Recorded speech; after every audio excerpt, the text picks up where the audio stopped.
This program is designed to provide general information with regards to the subject matters covered. This information is given with the understanding that neither the hosts, guests, sponsors, or station are engaged in rendering any specific and personal, medical, financial, legal, counseling, professional service, or any advice. You should seek the services of competent professionals before applying or trying any suggested ideas.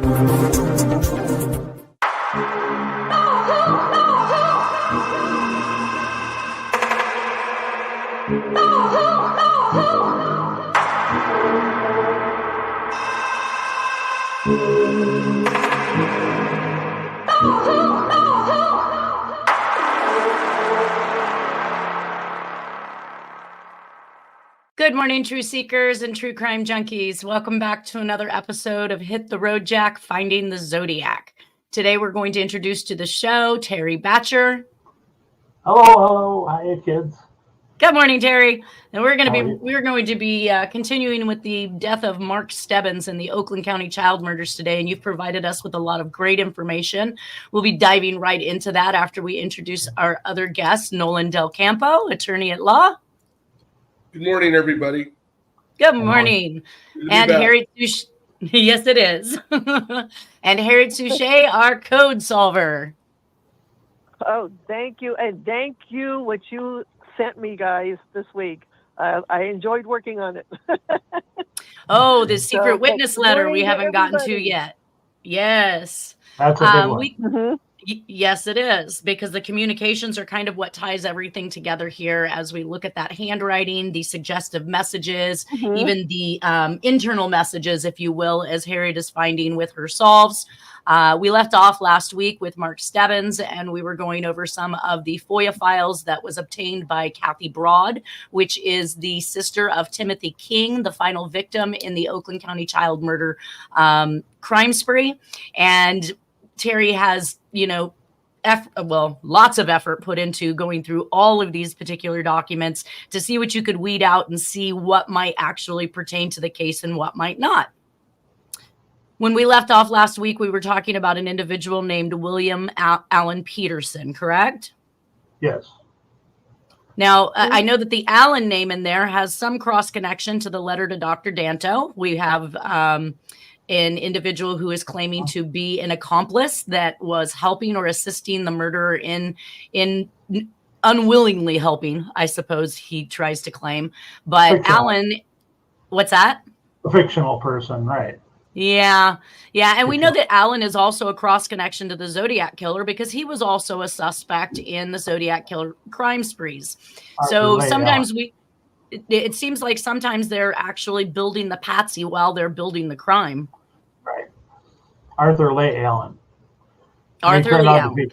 Kind of turned out to be kind of a nothing burger for the most part, but some interesting tidbits, Yes. So.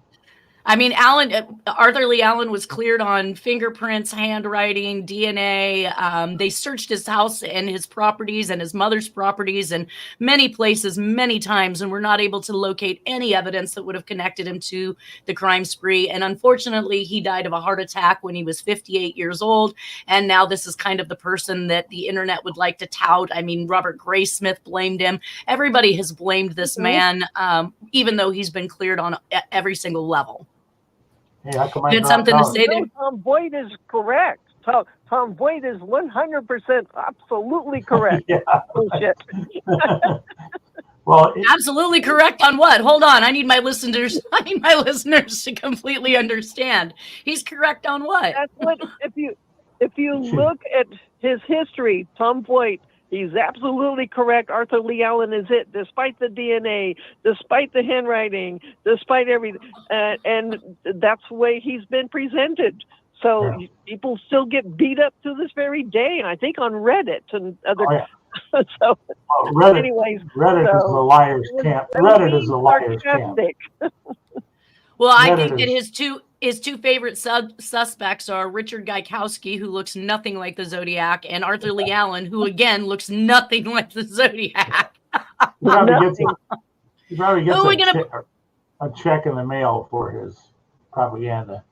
Oh yes, he does. Oh, he Oh, owns all. He exactly. owns all the clips, the media representations, the news clips, the reels, the footage, the pictures. He has all of the images from scans, high resolution color scans that they've altered, that they put out there on the internet for us to see.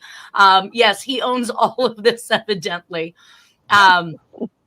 Either way, I think it's But he quite doesn't comical. own the truth, though. No, That's no, right. no, no. He No. disseminated. Yeah, no, that's disinformation. There's definitely no truth there. I think back to the composite of the Zodiac that was actively drawn by, or at least given the eyewitness accounts to by a police officer. So when I look at that particular composite and I think about the individuals that Tom Voigt tries to portray as the possible suspect, the only thing that comes to mind is something that my ex-husband used to say to me and used to make me crazy, but he'd say, "Who are you going to believe, me or your lying eyes?"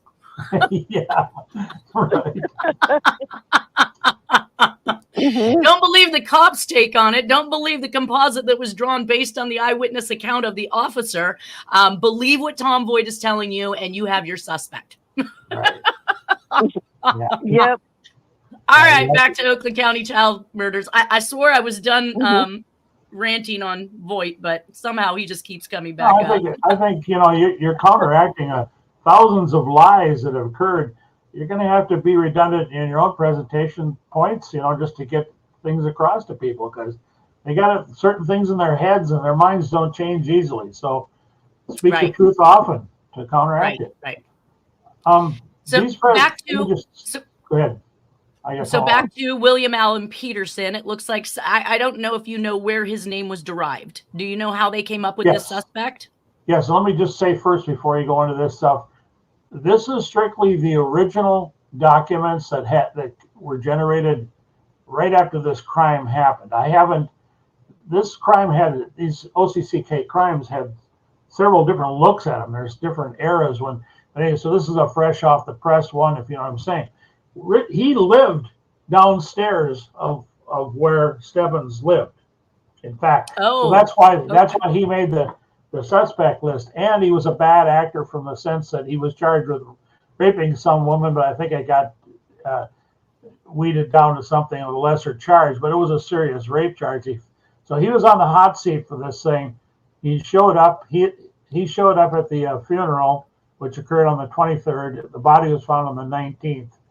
And the funeral was on the 23rd of that month. And he showed up, and his name was on the funeral registry. And so he came up, and there's documents that we have about him that you can read about him. But he was looked at very closely and was not considered a suspect.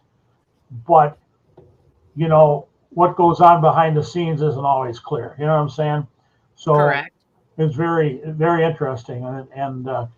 Well, somebody must have said that he was an employee of the Dubs Country Kitchen, because this document states that they spoke to Martin Potashnik of the Dubs Country Kitchen on 10 Mile in Greenfield. He was questioned on several points as to whether suspect worked there and how garbage was taken out. That's an odd request, but he states William Allen Peterson did not even work there. The garbage is taken out at 11 a.m. and 8 p.m. It is taken out in garbage cans or plastic bags, and it is carried and placed in the compactor. So where the body's found is, I don't see a compactor around it. I know maybe I should have placed that picture back up there again, but there was one. In fact, there was a compactor, but he wasn't, of course, placed in the compactor. He was near that area. The body was placed there.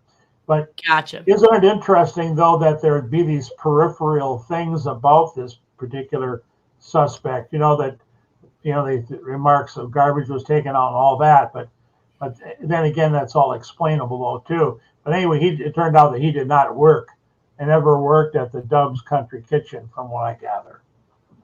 So you always have to wonder how they got that information and how they came to those conclusions. Exactly. Good point. And exactly. And so what was told them about him when they got that information. And that's the problem with some of these files, is that you don't get an explanation as to why did they go barking up this tree. But there's a reaffirmation in the fact that he lived downstairs where Mrs. Stebbins lived, supposedly. Well, yeah. And I mean, quite frankly, the Dr. Danto letter hasn't come out yet indicating that Allen the accomplice. So And that there would not have been a match to that at this point, because that comes much later, I think, even after the final killing of Timothy King, right? I don't remember the exact chronology. That's something I have to bone up on, but I believe you're correct in what you just said. So, but it comes after this. It comes after this, and I believe it comes certainly after Jill Robinson, which is next to look at. So right. Annette. So this is more that they had to say on Peterson. It says interview with below subject at the Troy PD on 3/15/76. Let's see. They had several. Oh, look at this. Present were you guys. This is interesting. Present is John Hagg of SFPD. Is that what that freaking says right there?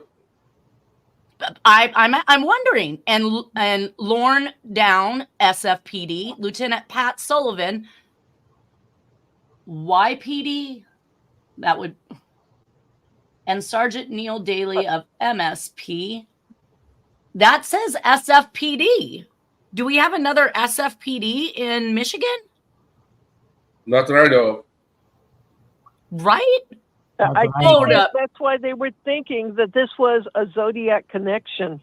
That's why I interjected a little bit more about Tom Voight, because the OCCK killings were on his site as well. So anyway, just keep going. I remember following all this early years, many years ago. Jeez. No, hold on. I'm like wanting to fall out of my chair. I clearly didn't read your stuff, Terry B, because I knew you were going to be the one presenting and talking about it. But I'm like a little bit shocked right now that we would have law enforcement from SFPD present at the interrogation of this William Allen Peterson in Michigan. I'm just a little floored right now. I wondered the same thing, but that was one of those reasons that I like to have you and Harriet around, is I thought SFPD, I thought the same thing, but it's like so many things, I had to set it aside and move on to other bigger things. So yes, that's a very good point. I was trying to pull that document up on my files to take a look at it, but why don't you read it? And SFPD, yeah. I mean, I think Harriet nailed it. What are they doing there? What are they doing there? Well, they're covering it well, up. they obviously believe that the Zodiac Killer could possibly be responsible for child murders, which is something I've stated based on the communications. At this point, we don't have any communications in this case. There's been nothing written. So why in the world would SFPD be even involved in this? All right, guys. But it had criminal characteristics. The crime had characteristics that would parallel, and it actually fit with the threats that the Zodiac Killer persona made. So yes, and I believe he started with children. I believe there were children throughout. I think that ultimately speaking, when after the assassination of JFK, it's always been a well-known thought in my head is that they don't assassinate the president anymore. They take out the kids. The mob doesn't hurt you through hurting you, because then they come under suspect for murdering you. They hurt your children. They hurt your family. They take your entire family in some cases. Look at the Kennedys. Or a namesake as well, which I think that may be the case with Stebbins, which Harriet had brought up. It came up that it was somebody else's name, by the way, as being Mark Stebbins' father. But I still say that could be a veiled threat or part of a veiled threat to the Stebbins person they're trying to control. You know what I'm saying? Right. You're going to see evidence that they were trying to control Chris Bush's father, and that he went through and burned a bunch of his papers in his house after the Chris Bush alleged suicide. But why don't you go ahead on this one? All right. So it says Peterson was read his constitutional rights by Sergeant Daly, which he stated he understood. He stated he would talk to these officers, reference above complaint. He states on Sunday, 2/15/76, he is almost sure he was in Shepherd, Michigan with his girlfriend, Stephanie Worstler. He came back to his home in Birmingham on 2/17/76. On 2/22/76, Sunday night, he heard on the news about Stebbins' death. He states he went to the funeral home on 2/22/76 at 7 p.m. After the funeral home visit, he went to a friend's home on Muir in Hazel Park, Keith Blackwell. He stated that he was bummed out over the boy's death and got loaded. He went home and slept until 11 a.m. the next day, 2/23/76. He stated that he should check with his girlfriend. She could possibly be exact with dates and times, as he was not too good in this area. He states he lived below the Stebbins family for 6 months with his girlfriend. He knew Mrs. Stebbins and the older boy, but not too much contact with Mark. He stated Mark was a tough little kid and was no dummy. He got in a normal amount of fights with his brother, who referred to Mark as Urchin. He states Mark appeared to be a follower and had lots of friends. He states they moved out of 429 East Saratoga approximately 1/16/76. He was helped by his father, the older Stebbins boy, and one of his friends, and Stephanie Marstler, to move out. So evidently he moved out before the death and was already gone. Yep. So the next one here says, officer received tip from below, reference above complaint, phone Steve Segrist, Circuit Court Probation Department. Above states one of his probationer is out on probation for an aggravated assault charge stemming from a rape charge in Troy where he forced a girl to have oral sex with him. He states suspect made the statement to him that he used to live at 429 East Saratoga below the Stebbins family. He stated he knew Mark and spent a lot of time with him. Oh, all of a sudden this is a different version. He also states he gave him a 10-speed bicycle. He states he was last known to live on Saratoga on 1/7/76. Mr. Segrist states while in prison so a probationer is out on probation for an aggravated. So are they literally talking about, okay. He states he knew Mark and he states he was last known to live on Saratoga. Mr. Segrist states while in prison, two of the suspects inmates say suspect perform oral sex on other inmates. He states subject has a lot of hostility against man and woman and is very dangerous. And so he's referring to this William Allen Peterson. Right. And so I think you just got your answer to the question as to, well, how did they know to link him? You know, there's inside information. This guy is he's been in prison. They know that he's performed oral sex on somebody, or allegedly, and that that he's one of the usual people that these people would cultivate. You know what I'm saying? The people that are behind these murders. So, okay, but I mean, go ahead, Nolan.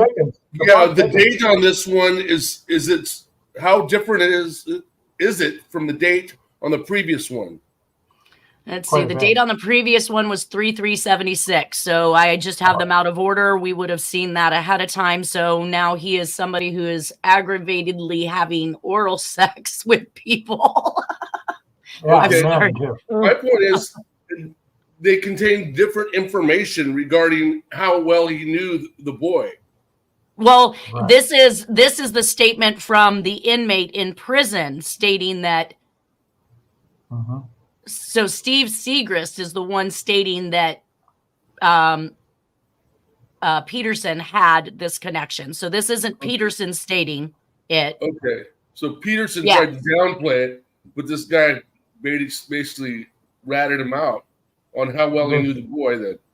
Right. And this guy might be embellishing too. So yeah, he may very well be. Okay. He's an inmate himself as well. Yeah. So anyway, they listen. White. Say that again, Harriet. I was saying, trying to find a way to get out easy, out of prison. Anything. That's what they do. Yeah. To kiss up to the system so he can get out. So he's embellishing things. Yeah. Right. And he owned an AMX or a Javelin, rusty color primer, oversized tires, stickers, 5 to 6 years old. So this guy tends to know a whole heck of a lot about William Allen Peterson. So I'm not sure if he's hanging out with him after prison, but evidently, because this is the Circuit Court Probation Department that is being discussed here. All right. Anyways, investigation follow-up. Officers Dean and Sykes went to the area where the body was found. Officers were on the east side of the wall in the parking lot of the New Orleans Mall. Officers looked down and observed a small 2-inch by 4-inch card with the name Mark Stebbins on it. It is a card that was passed out at the funeral home. Card was preserved for prints and TOT. What is TOT? Do you know what that is, Nolan? No. I looked it up, and it's contradictory, and I can't remember what it stood for. It was something about, it was like handing off the document to another person or in the department is what I'm saying. Let me tell you something about this document. This is one I did annotate further in my files because I thought, wait a minute here, with the time was deceptive. It says 219. Well, that's when they found his body. But notice that there's no other date on this entire document, unless there was one at the bottom, and I don't believe there was. And the next document that came after this, or the one that I put up, you'll find that, in fact, it was not that one. It was the one I sent later this week. On the 23rd, the funeral occurred, so he would not have had access to a funeral card till the 23rd. As a matter of fact, they weren't let out until 9 a.m. in the morning. So, and in fact, the card was found at, I think, sometime in the middle afternoon. So they don't give you the full information on this card business on this particular document, which is a bit frustrating, you know. Right. Well, and anybody that was at the funeral, and I saw the list, you provided the funeral book. I mean, there was lots and lots and lots of people who attended this funeral. Right, so a lot of people would have come into contact with this card. Right, right. So either the date is wrong or something's messed up. The date is where their little box, that's their little way of organizing this. You'll see by the pattern of it, they're saying, okay, it's case number, and then the homicide. They're saying it's a homicide. Stebbins, and the date. Stebbins, and then they found his body. His body turned up on 2/19/76. But then that's it. And I was like, yes, every top right-hand corner of these documents contain that same info, Nolan. So I think that's just the header. Yeah, it's for this particular. Okay, yeah, because the impossible funeral wasn't until the 23rd. Right. So that, that's just a marker, I think, for the crime when the body was found and the case number. But like there's no other. Okay. Yeah, there's no other date here. I mean, you'd have thought the officers would have at least marked the date in which they found the card, and they did not. Right. All right. So that brings us to the next slide, and I see all of these notes made next to these pictures. Are these these notes made by Cathy Broad? I don't know exactly. I can't answer that. I don't know. It looked like there's two different types of handwriting. And I didn't embellish these because our subject right now, the chronology, is on Stebbins. So we may want to bring this up as we move forward with Stebbins, and you know what I'm saying? So, I had to figure out, well, what are we going to say? What are we not going to say? How, far off track are we going to get? The most important thing about this document to me that I cherry-picked out of this was, it clearly says in here they found sperm in the throat, and that document there is from the Dr. Olson document, which came out much later, and that's that name of that case. That's a police officer that stated that. But the frustrating part is going to be that no sperm shows on the evidence list. Whatever happened to that sperm that they said they had? Well, you ain't going to find anything out about it in the FOIA files, I can tell you that. So very frustrating, too, to find that later on. You know what I'm saying? It seems to me that Cathy Broad presented the Dr. Olson stuff to me after the FOIA files are presented, or maybe this was part of the FOIA files. This might actually have been, I'm going to clarify, I'm going to straighten myself on the statement. This was in the FOIA files, and I didn't know where it came from. And okay, well, let me read it real quick, because I think it has some interesting information, whether it's true or not. It looks like somebody that is being questioned here. It rounds out kind of like a deposition transcript, right, Nolan? That's like we've got we got a D, K, and an O, and I'm not sure what that means. Those are cops and investigators, and the O is Dr. Olson. So we have Dean, and I know that we said Dean and Sykes over here on this one. All right, so D says, and Jill Robinson was 12. So now this is obviously well after the Robinson murder, 12 years old. Yes. Right. Well, certainly those two girls have great similarities. There's no getting away from it all. I think your presumption that both were done by the same person were correct. How long was the boy missing before he was found? K, the boy was missing 4 days. Just about exactly the same as the Robinson girl. He was picked up on a Sunday afternoon, exactly about the same time as this last girl was. And that was on February 15th last year. And he was found February 19th around noon. So he was gone 4 days. Now, just because somebody didn't find him doesn't mean that he hadn't been laid there before 4 days, right? You're talking about Stebbins? Stebbins, right. Oh, no, there's tons of, I haven't shown you all the documents. I'm trying to keep this so that you can keep up with the amount of it. No, there's plenty of people that walked by with their dog and were there that morning. Okay. There was no body. That body showed up at roughly sometime around 11 in the morning, and there is a car attached to it. And, this is why you and I need to communicate, because I think you're going to want to see those next so that you can focus on those and glean what you want from those or what you can from those. So I'm just trying to, I'm thinking of continuity here on all this stuff. And I want to get across the point about this sperm thing and the evidence on that. Let me finish reading it for before we go. Before King, by the way, this is before King's case. I think that all of this was okay. I think so. I don't think this is right after Mihalik. This is not does not include the Tim King murder. I believe. I may be wrong on that. So that's the answer is another question you asked me earlier in this presentation. So go ahead. Yes. When was this done? Okay. So it says, and what was the condition of the body? Let's see. Oh, wait. But the boy was missing 4 days, just about exactly the same as the Robinson girl. He was picked up on Sunday afternoon, exactly about the same time as this last girl was. And that was on February 15th last year. And he was found February 19th around noon. So he was gone 4 days. And what was the condition of his body? Okay, he was the one he had rope marks on his arms. He had definitely been sodomized. They found sperm in the throat, and he had a small wound on top of his head, but there was no fracture or anything like that. D, there was a lot of blood, though. There was a lot of bleeding. And K, but there wasn't any on the coat. The coat was clean because I seen the coat. D, on the inside of the hood, question mark, K, yes, the wound was even cleaned right out. This is why they came to the conclusion that he had been washed. You can see the rope mark there. And then O, very definitely, and his body was in equally good condition as the girl's. There was no appreciable post-mortem change. K, no. And so the interview continues. O, did they have any idea as to how long he had been in that spot? It was less than 24 hours, wasn't it? And so, yes, you're thinking that he was dropped there around 11. They found him at approximately what time? About really very close to the time they think he was deposited there. So when I'm looking at these other notes, it was a busy area. What was that, Nolan? Within a couple of hours? No, it wasn't even a couple of hours. I think that you'll see the documents in it.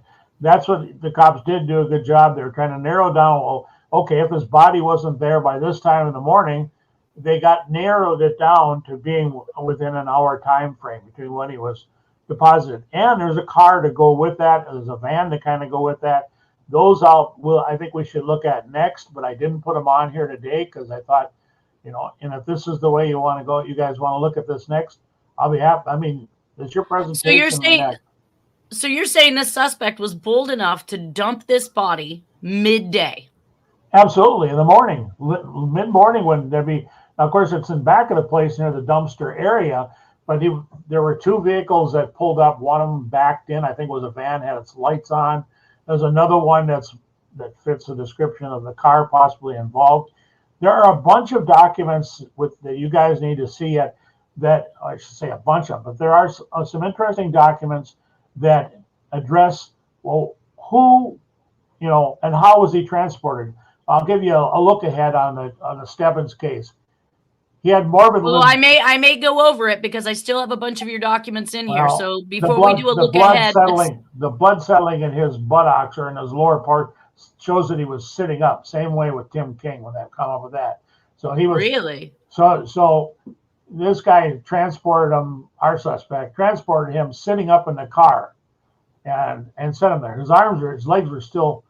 So he had lividity, they call it. And this is very nervy. This isn't. No wonder they looked at it as a Zodiac Killer crime. No wonder. You know what I'm saying? No wonder. All right. So this next document you stated fits descriptions of Jack Terrence and Mark Stebbins. Here we have it right here. That's what I'm talking about. Okay, good. You got it. All right. Officer received information from Lieutenant Shaver below. Subject called in the following tip. Pat Donnelly is the subject that called it in on 2/15/76 between 12 p.m. and 1 p.m. He was at the Village Flea Market at 10 Mile and Woodward. He observed a late model GM, Buick or Cadillac, maroon/white in color with possible for sale signs in the windows. He observed a dark complected white male, 5'10", heavy build, approximately 45 years old. Holy crud. There you go. Yeah. Yeah. That is there.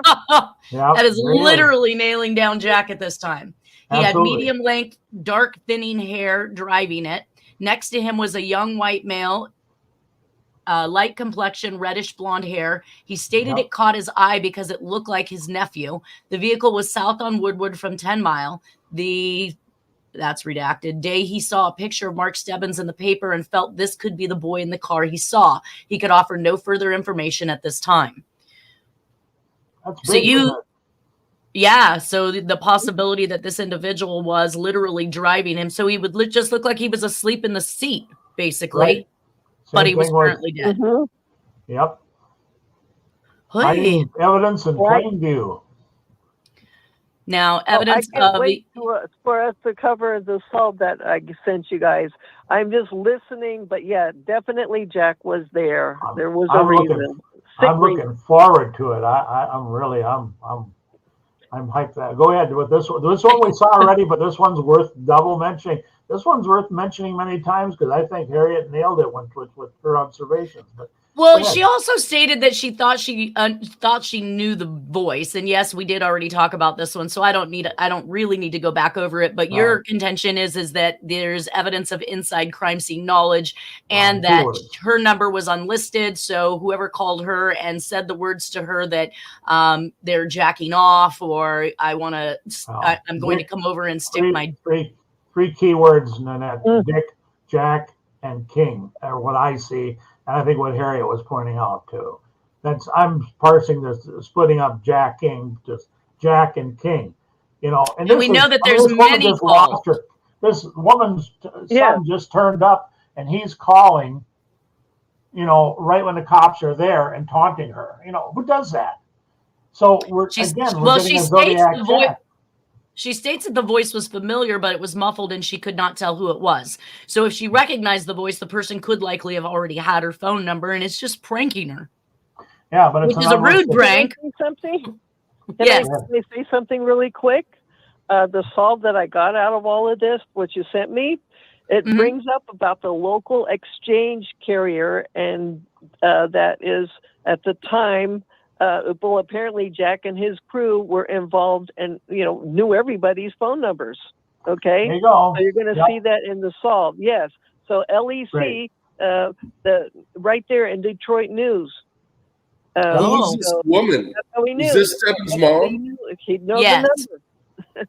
Yes, Nolan, it's Stebbins' mom. Phone men in those days, and probably still have, they have more knowledge than everybody else. They can get, way back when they knew numbers. They could go up to a phone and dial a certain number, and it would tell them what that number was. So you didn't even have to, you know what I'm saying? All you had to do is hook your handset up, dial a certain number, and it would ring back to you what that number was. And if it was an unlisted number, you had it right away. Sophistication is the key thing that I'm trying to point with all that I presented and the way I presented. But go ahead. Right. So this is a great one because you got 3 very prime keywords there, and more via Harriet. So that's cool. Very cool. Go ahead. Now you put this map out, and you were noting that these 2 lines are parallel. Well, I'll tell you why I decided to do that, because in one of the, or at least one of the documents, they're talking about where the head was facing on these victims, where were the face. Like that was important to the cops, trained cops, investigators. You know what I mean? I thought, okay, what about the directions? Well, there's some parallel lines here from where the person was abducted and where they're deposited. That happened twice. There's organization. It's what's the word? Order out of chaos 101. The organized. I thought that's what you were going to say. I felt it coming. So there you go. So, and that's psychological, and that's in the book Mindhunter as being a very important aspect of the organized serial killer. You get a hint of that in the Silence of the Lambs film too, by the way. But right. Anyway, right. Go ahead. All right. So on our next one, we have a heavily annotated one that you have here. Can you see this one? I can, and I was going to say that this is, I believe, tied to. This is later than Stebbins. You got a date on this one? Yeah. Let's see. Look at this. Yeah, May 8th. This is 1978. So this is way after. Right. I could not. I had to jump ahead because this one was too important to me because I've had this thing about talking about. The Zodiac Killer was talking about buttons. He misspelled them and everything. And here's a psychic says, button is somehow involved. What the hell? So whatever I wrote here on the sides was and I marked out something I retracted or whatever. Well, let me read this real quick so that they understand the premise of this. So this is the following thoughts that were received by Miss Harris and her group of psychics. So we know how we feel about that. I know. All right, so it says north or northwest basement entrance of building where Tim was held. So you put out the 4 other reasons related to evidence I have yet to report. This statement is compatible with an exact location that I think holds a high probability of being the correct location, and I'm perfectly certain of this. No, but hopefully we'll see how it plays out. So she goes on to say that Donegan, Don Eigen, Donegan, Don Egan. So these are the names the psychics I'm assuming are coming up with. PW1019. I don't know what that means. Spiritual, beige plaid jacket, red, blue vertical lines. Invited Tim to see Rocky. A woman knows, and that may be this Carol. What's her face? The phone book that I said that has the receipts and is within the center of all of this, the crimes that are happening. Let's see. Invited. A woman knows, not responsible for one of the 4 killings, but we have 7 here. So they're only attributing, like I said, 4 murders when I think that legitimately the first 2 or 3 should be coupled with these 4. So let's see. Smokes marijuana. A shrine is involved somehow, and we know that there's a shrine in the League City deaths with Tim Miller's daughter, Laura Miller. The suspect, Tim believes, came back and created a shrine on her shallow grave where she was found. Let's see. Knows organist named Bill. Now, we come up with an organist in the little list letter, is it? Yes. Yeah. And we haven't seen the little list letter yet. That one's still to come out. And he talks about the organist. This person's seen an organist. Now driving a red or brown Pontiac. Priest, father, or deacon involved.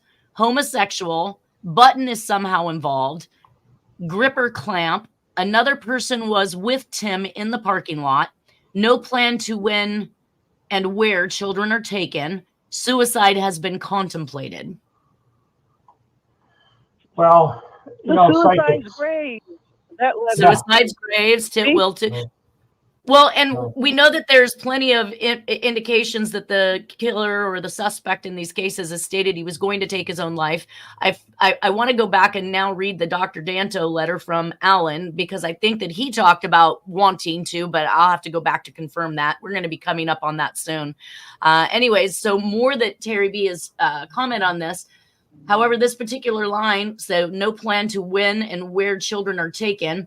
However, this particular line I adamantly disagree with because the evidence clearly shows otherwise. As a matter of fact, I'm skeptical and very suspicious of this document. There seems to be several instances of false notions that have been planted in order to throw the police off the trail, so to speak.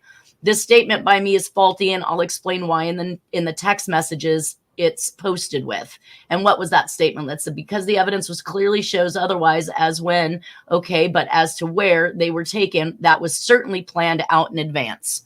So what was it that you found faulty about that? I wrote this a long time ago, so you had to give me a moment to gather my thoughts. Let's see, what didn't I like? And I just put a crossover. I put, okay, but where, yeah, I'm saying that's fiction because this is fiction.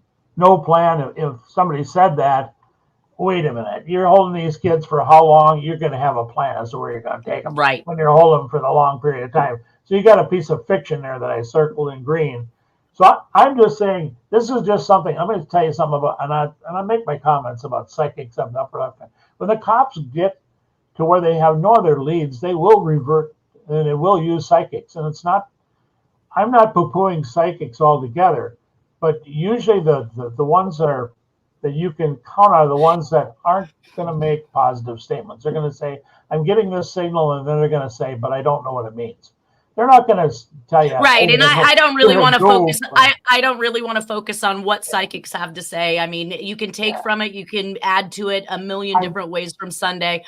Yes, have some led to good solves. Absolutely. Right. That is a variable that happens. But however they roll out is however they roll out. But interesting that they're talking about buttons. I qualify my feelings in the upper left-hand corner about what I think about psychics, and it's not that big a deal. It's pretty much how everybody else is going to feel about psychics. Right. Yeah. So we don't, it is what it is. Moving on though, you did send over a regional crime detection laboratory list of evidence, forensic evidence that was found on Stebbins. So it says that number 1 through number 4 was fur and hair from victim, swab from ice chest in suspect's vehicle, hair from ice chest and I'm not sure what suspect they're talking about here at this point. Let's see if I can tell. Chief Police, Southfield Police Department. I wonder if SFPD could be Southfield Police Department. No, because Southfield is one word. It would be SPD. Mm-hmm. Yeah, Southfield PD. All right. We can find that out later about that. But they are talking about swabs from the rear seat, hair, fur, and dirt from suspect's vehicle, hair from floor of the suspect's vehicle, victim's jacket, victim's pants. So how are they? Are they saying they found all of these things in one suspect's car? No, and a lot of that stuff's going to be This is just a person that's being handed this stuff. Is Charlotte L. Day. And there's other documents that I sent you later in the week where she's complaining about the fact that it would have been nice to have some other stuff at the same time that they omitted. I may get to that. So if you start speaking about something that I may already have in here. All right. So hair from the floor. Go ahead, but I would, Can I finish? I'm sorry. Go ahead. Sorry about that. Hair from the floor of suspect's vehicle, victim's jacket, victim's pants, suspect's jacket, victim's boots, victim's known hair, red fibers from suspect's vehicle, red fiber from victim's pants. So they are definitely doing some cross connection or at least some testing. It says no hairs were found from the vehicle that were the same as the victim's known head hair. So they didn't find any of Stebbins' hair inside. No fibers were found on the victim's clothing that were the same as the fibers from the vehicle. So it looks like they're excluding whoever this person is. And no blood or other significant stains were identified on the swabs. Right. And of course, but they're not saying who the suspect is. They don't say who the suspect is because that's probably not information they want to even have. Right. So it says, number 1, dirt from parking lot near body. Debris contains broken glass, small stones, soil, and tobacco fragments. Nothing of known significance was found. Number 2, dirt from under body. This debris consists primarily of vegetation, presumably native to the area, and is not unique in character. Blue wool fibers, similar to those from the blanket used to cover the body, are present. So he was found with a blanket covering him?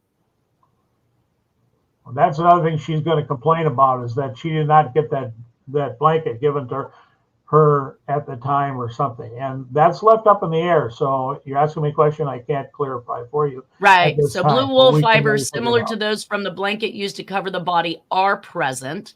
Dirt found near the body. This debris contains common vegetation, soil, broken glass, white rodent hairs, black rodent hairs, and 1 human head hair approximately 3 inches in length. Wavy and brown in color. No other hairs were found in other submitted items and correspond to this hair, and its presence is not likely to be significant. Small hand towel. No blood stains or characteristic fibers or hairs were found. Blue parka with hood. This jacket shows normal soiling from wear on both the outer surfaces and inside neck area. Blood stains are present on the hooded portion. Blue jeans. The jeans are in good, clean condition with the exception of of stained areas on the right rear and right leg. It seems probable that this is a mixture of dirt and oil from the parking lot where the body was found. Trace evidence includes red fibers that correspond to known red fibers from the American Legion Hall, white wool, red wool, 2 short yellow synthetic fibers, 1 yellow gold synthetic fiber, blue wool, 1 human head hair, 2 3/4 inches long, rodent hairs and dog hairs. The trace evidence is of questionable value. Rodent hairs are not only common and of wide distribution, but are known to be present at the site where the body was found. The dog hairs are very similar to dog hairs on the blanket used to cover the body, and especially since relatively few were found, white wool fibers are common and many are present on the blanket. This blanket is also the probable source of the blue wool and may very well be the source of any foreign fibers and hairs recovered from the clothing. Black belt, this was intact and in normal position on the jeans. Black rubber boots. The upper portion of the boots is clean with soil present on the soles. A small smear of blue paint is present on the left boot.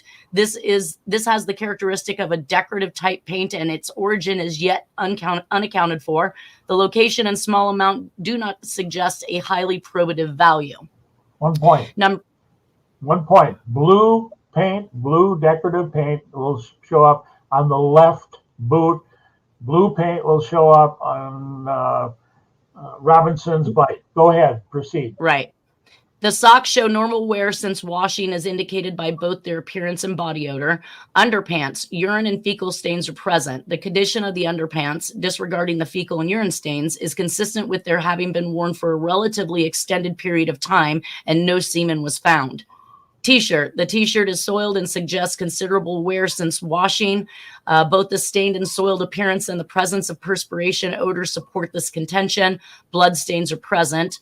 Red sweatshirt. The sweatshirt, like the jeans, is clean in contrast to the undergarments. No body odor or significant staining is present. There is a small amount of blood present at the neck. It is unfortunate that the dirt and debris samples from the parking lot and the blanket used to cover the body were not made available to the laboratory until May of 1977. It would have been particularly useful to know that a dirty blanket had been used to cover the body and that this blanket is a probable source of trace evidence present on the clothing. I think that's very important. Right, but they didn't do it. Well, and interestingly enough, so I was going to say they washed his outer clothing, but had him sitting in his undergarments for the entire time that he was captive. Well, it's hard to tell. I can tell you from reading that. You have to read it and decide for yourself. But I tend to think that, I'd be speculating. Well, it's saying right, Nolan. Like it literally was saying that. I mean, the undergarments had been worn this entire time, that they're full of a body odor. They look like that they've been worn. And then these other items look like they had been cleaned and placed on him after the fact. And so the suspect then took a blanket and covered him with it. And that's where most of this trace evidence was found on the body because of the blanket. Perhaps. Didn't have that blanket, so I don't know for sure. Yeah, well, why did they wait a year to analyze the blanket? Right. Yeah, exactly. Because you're going to get a lot of that with this case. You're going to get a lot of stuff like that, and you're not going to like it. Sorry. So you had some things that you had written in here. Are you able to read this, Terry? Yeah, let's see. Several years ago, my former next-door neighbor at the time, an assistant chief of police, Minneapolis PD. He also happened to be very bright and level-headed black guy. He told me that a lot of cops are assholes and that the job tends to harden people even further because of the fact they're dealing with very negative situations on a daily basis. He said the job was also a magnet for some very bad actors. For a prime example of a grossly incompetent cop, look at the footage of the former detective Linda Arndt of the Boulder BD Police Department. Why are we going into her? Well, I don't know. You put it up for me to read. Well, but this was connected to OCTK, so I'm not sure why that. So go down to the next paragraph where it says BTW, because I think you go back into OCTK. Let me finish my point about the middle paragraph. That has to do with me. I don't have that. I don't have that kind of time, and I'm trying to stay stuck with OCTK. I'm venting there about Miss Cheadle and the attempt on Trump's life, which pissed me off. And so this is, I had to read this. I know what I was leading into. Okay. Oh, this is the one I Okay. sent you. We're by the almost way, out of, we're actually, no. Terry, we're out of time. I'm sorry. Okay. I was trying to just get you read in regards to OCCK, and I didn't know that JBR was in there. Told me that. Well, I didn't know that you put JBR in the middle of it. No harm, no foul. But I'm just saying. I know. We'll have to come back to it. I just realized that we're literally down to our final seconds, you guys. I want to thank everybody for being here. We will pick this up next week and continue on with the additional documents from Terry. Sounds good. Bye. Awesome. Have a great Bye. Thank you, Harriet. Thank you, Nolan. Thank you, Terry. I'm anxious to hear that, Harriet. I got to hear that. I'm really anxious. I want to send it to you. All right. We got to go. Send something to Terry. Bye-bye. That'd be great. Thank you. Bye, guys. Bye.